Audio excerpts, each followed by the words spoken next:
Assalamualaikum warahmatullahi wabarakatuh. Halo semuanya, selamat datang di video pembelajaran perkembangan peserta didik. Perkenalkan, nama saya Naya Safitri dari kelas 2A dengan NIM E1B02410019. Pada video kali ini, kita akan membahas salah satu teori penting dalam dunia pendidikan, yaitu tahap perkembangan kognitif menurut Jean Piaget. Teman-teman, tahu nggak sih teori ini sangat penting untuk kita pahami? Tentunya kita sebagai calon pendidik atau calon guru, supaya kita dapat memahami bagaimana cara berpikir anak berkembang dari waktu ke waktu. Yuk, langsung saja kita mulai. Sebelum kita membahas teori perkembangan kognitif menurut Jean Piaget, kita harus tahu apa sih itu teori perkembangan kognitif? Jadi, teori perkembangan kognitif yaitu teori yang menjelaskan bagaimana kemampuan berpikir manusia berkembang dari bayi hingga dewasa. Ini huruf apa? Kata. Masya Allah. Ih, Masya Allah. Ini? Dari video Cipung yang menggemaskan tadi, teman-teman semua yang sedang belajar huruf alfabet bersama Susrini, itu adalah salah satu contoh apa yang akan saya bahas pada video kali ini. Tahapan perkembangan kognitif menurut Jean Piaget.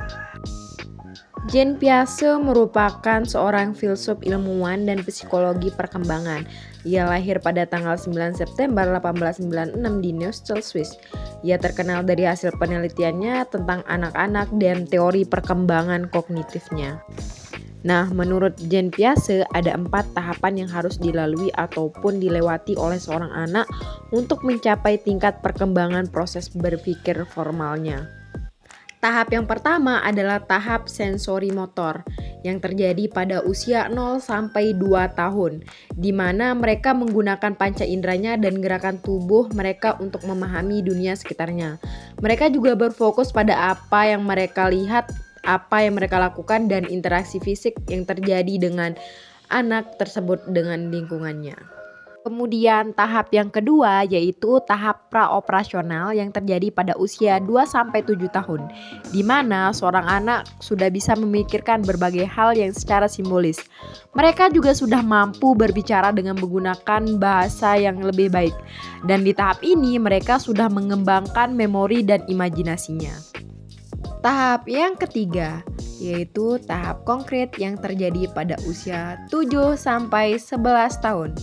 Nah, di tahap ini seorang anak sudah mampu memahami suatu peristiwa, dan suatu peristiwa tersebut tidak selalu berhubungan dengan mereka.